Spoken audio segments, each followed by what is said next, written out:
Darda qalan torpağımız, o müqəddəs diyarımız, dağlara can vermirdi, igidləri səsləyirdi, azad olmaq istəyirdi bizim olan Qarabağımız. Dağ bizdən pay istədi, Qarabağ bizimdi dedi. Bu torpaqda bitən güllər öz sözlərin söylədilər, Dağaya cavab verdilər, torpaqdan da pay olar mı? Söylə görüm, Qarabağım nə vaxtdan sizin olub, hə?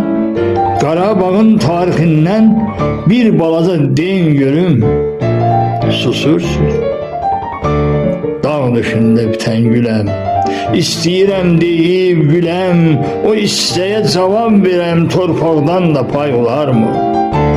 Dağ döşündə bitən güləm, başqasına iyi vermərəm, necə olar bu millətdən o millətə pay olan mən? Cavab verin bu güllərə, əsirlərdir bu torpaqda, yaşayırlar, gül açırlar. Bu diyarın saf havasın onlardır, canlanırlar.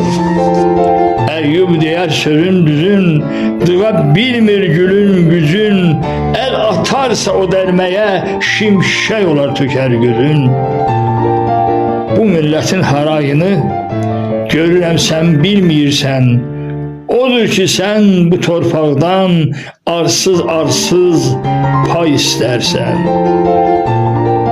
Məgər onu bilmirsən ki, payı bir dəfə verirlər.